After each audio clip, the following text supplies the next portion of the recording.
Welcome to another RSR. Tonight I'm reviewing NFL Super Wild Card Saturday. Seattle Seahawks 23, San Francisco 49ers 41, and LA Chargers 30, Jacksonville Jaguars 31. We will start with the NFC game, then talk about the Chargers and Jaguars, and we'll go a bit deeper on that, I think. Because Seattle versus San Francisco, first half, pretty damn good, pretty damn tight. But then the Seattle Seahawks unspun like a ball of twine as soon as the San Francisco 49ers heated up. Played pretty well, but just not good enough. Starts off in the first quarter with a 34-yard field goal by Robbie Gould to make it 0-3 San Francisco. Then Christian McCaffrey with a 3-yard touchdown catch to make it 10-0.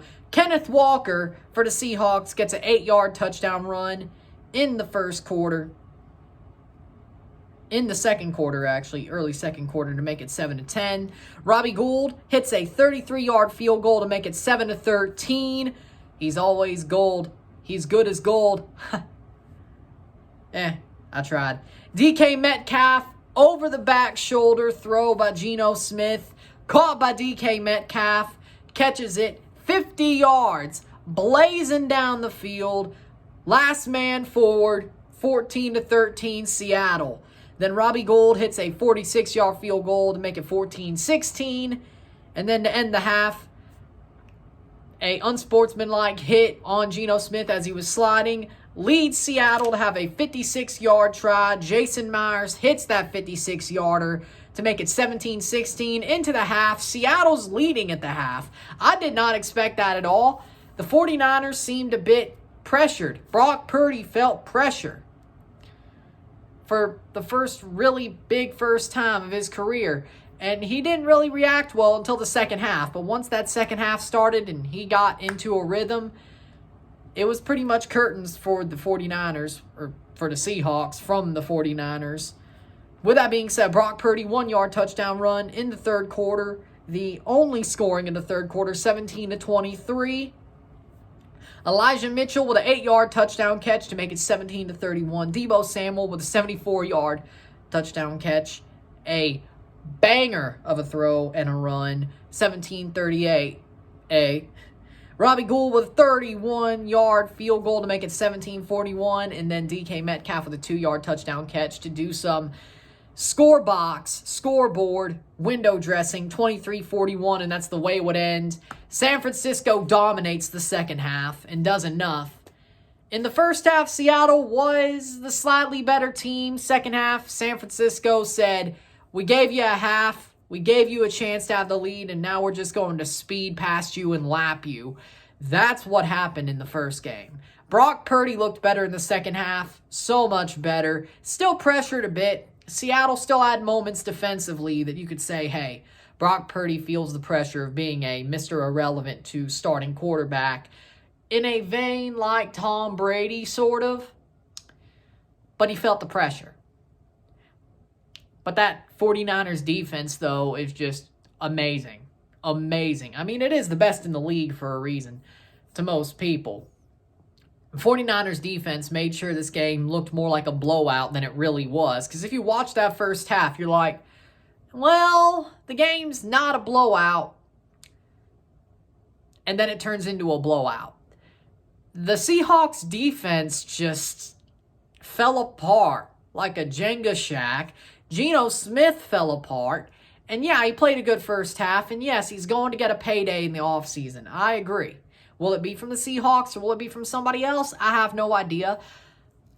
But that second half, it switched. Brock Purdy played like crap. Geno Smith played well. Second half switched. Brock Purdy played like we expected him to going in. Geno Smith played like crap. Seattle played well until they didn't. And the 49ers didn't play well until they did. It's honestly a tale of two halves, which ironically enough, that's pretty much all I could say about 49ers Seahawks, which means we're going to go to the next game that I really want to get into and talk about a lot because, let's be honest, if I don't get there as quick as I can, I don't think anybody's going to hear what I have to say about this game. LA Chargers versus Jacksonville Jaguars in the first quarter. Austin Eckler, 13-yard touchdown run, 7-0. Was led from a Trevor Lawrence interception. Another pick from Trevor Lawrence leads to a Cameron Dicker 22-yard field goal, 10-0. Austin Eckler, 6-yard touchdown run. Yeah, 3 picks in the first quarter. That was 17-0. Another pick led to 17-0. Gerald Everett, 9-yard touchdown catch, 24-0. Cameron Dicker with a 23-yard field goal to make it 27-0. And the Chargers are spotted 27 points by Trevor Lawrence throwing 4 picks. And here's the crazy part. They blew it because look at this. Evan Engram, 9-yard touchdown catch to end the second quarter. Last scoring play of this first half. 27-7. That's the way we go in half. 27-7. Marvin Jones Jr., 6-yard touchdown catch. 27-14. Cameron Dicker hits a 50-yarder to make it 30-14. And you think the Chargers are safe again. No. Zay Jones, 39-yard touchdown catch, a dime drop to Zay Jones by Trevor Lawrence, 30-20. They don't get the 2-pointer, but they do after Christian Kirk gets a 9-yard touchdown catch, runs into the end zone, or gets caught in the end zone, and does well there. They get the 2-pointer. They run it in, 30-28. They get the ball back. They run the clock down. Riley Patterson from 36 for the win. Staley ices him. Doesn't matter. They hit it. Riley Patterson for 36, from 36 to make it 30-31. The Jaguars come all the way back from 4 picks from their number 1 pick quarterback with 4 touchdowns by Trevor Lawrence. The Chargers blew it. And now no charges, no. What the hell? The Los Angeles Android Chargers blew the game. Justin Herbert, for the first half, played a good game. Second half, sucked. Ironically enough, Trevor Lawrence sucked. First half, second half, great. Man, these games really put Super Wild and Super Wild Card Weekend. Oh my God. How do the Chargers blow a 27-point lead after 4 picks in the first half? I know they were on the road. They had a better record. The Jacksonville Jaguars somehow dig a 27-point hole for themselves and then dig out of it and win the game. They should have been dead to rights at halftime. What the hell? Bosa lost his head. Eckler was nowhere to be found in the second half. Same as Justin Herbert, nowhere to be found. That offensive line was trashed. The defense, I don't know what happened there. Delete the Chargers. Just delete the Chargers. Don't even move them back to San Diego. Delete the franchise. Marty Schottenheimer is spinning in his grave. Spanos, no. Marty, though. Oh, yes, he is. I mean, well, technically, they did blow it in 07. 06, 07. Okay, so this is just a Chargers thing. But again, this was the most unlikely blown game you would have ever seen, and they blow it. Trevor Lawrence looked like fraud Trevor Lawrence. Looked like Urban Meyer's soul was haunting him through the first half. He was seeing ghosts. He was seeing the ghost of Urban Meyer. Playoffs, past, present, and future. My God. And you don't have him dead to rights? Excuse me for being shocked. I got 1 game right today. I'm 1-1 in my predictions because I said Jacksonville could win. I had the Chargers winning, but I didn't say Jacksonville were out of it. But I said Brandon Staley had to blow it. It was more than that. And honestly, Justin Herbert kind of sold on himself too. The Chargers sold. I told you this was possible. I just didn't expect it to be like this. I thought I was in clear with 2-0 on the weekend so far. Nope. Nope. Nope. I'm just befuddled. I am legitimately befuddled.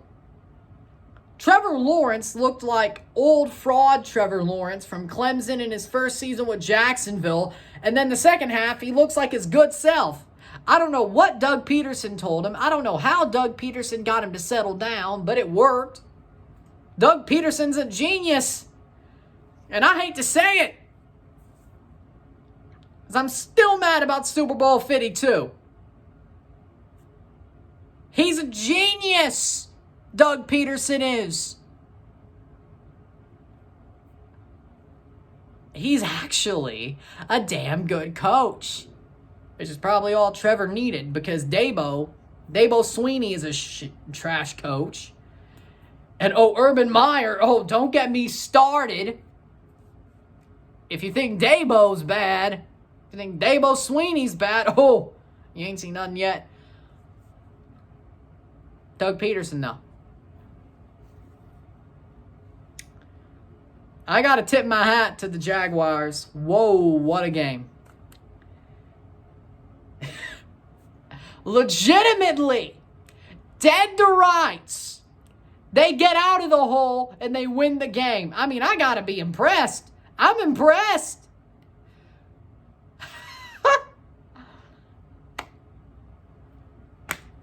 You ain't going to see nothing like that. Trevor Lawrence is a damn good quarterback. He proved it. He proved it last week. I had to see it to believe it, but I saw it again. That Week 18 was not a one-time performance. No. Once he got straight, once he got his head straight, he's good. He had some playoff jitters. He saw ghosts, but he got himself straight, and he won. He led his team back. He put him in the hole. He led him back. That's what a leader does. Even if you put yourself behind the 8 ball, you find your way out of it. And that's what Trevor Lawrence did. And I have to respect it. I respect it. Trevor Lawrence, you're a player of the game. Why? You put your team behind the 8 ball, but you found your way. You found their way back out. You got them past the 8 ball and into the pocket. And you're going to the divisional round. Probably to play Kansas City. Probably.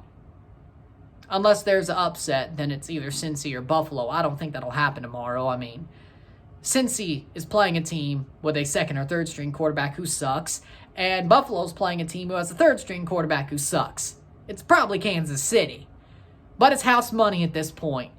And I wouldn't hate to see Jacksonville beat Kansas City, but I don't think it happens in Arrowhead. But Jacksonville, you're contenders. Starting next year, you're true contenders. Unless you blow this in the offseason. I don't think you will, though.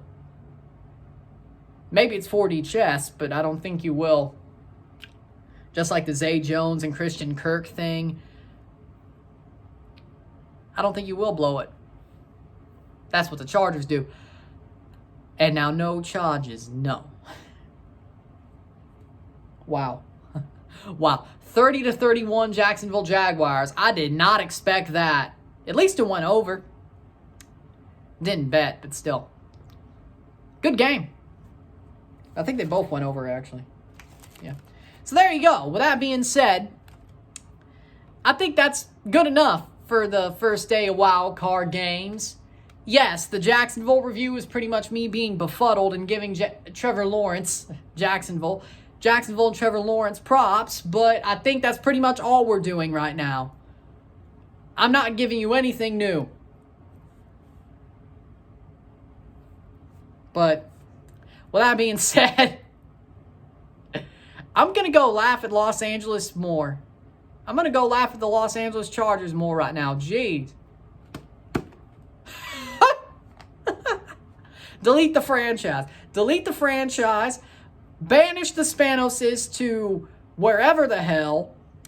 Whether it's Tocantins, Fiji, wherever the hell you want to send them, whatever Survivor Island you want to send them to. Banish them there and don't even let them try to get out of exile like Napoleon did. Tried to make a Jeff Probst joke there, but it just wasn't going to land, I don't think. The tribe has spoken. The Spanos is, you suck as owners, and your franchise must be deleted. The tribe has spoken. It's time to go. What a game. What a game, what a day. And we still got more. With that being said, if you like this video, like it, share, subscribe. You know what it is. Tell your friends. Hit that like button. Hit that subscribe button. Hit that bell notification once subscribed. Send super chats on the live streams. Comment on this video. Put us to playlist. Share with friends and family. All that great stuff. I shall see you tomorrow for the review of Wild Card Sunday. Miami at Buffalo. Minnesota. Giants at Minnesota. And Cincinnati. Baltimore at Cincinnati. I'll see you then. At the same time tomorrow. Woo! What a game. What a day. The first game sucked. The second one, amazing. Just because it was wild. That's why we call it Super Wild Card Weekend, right? Peace.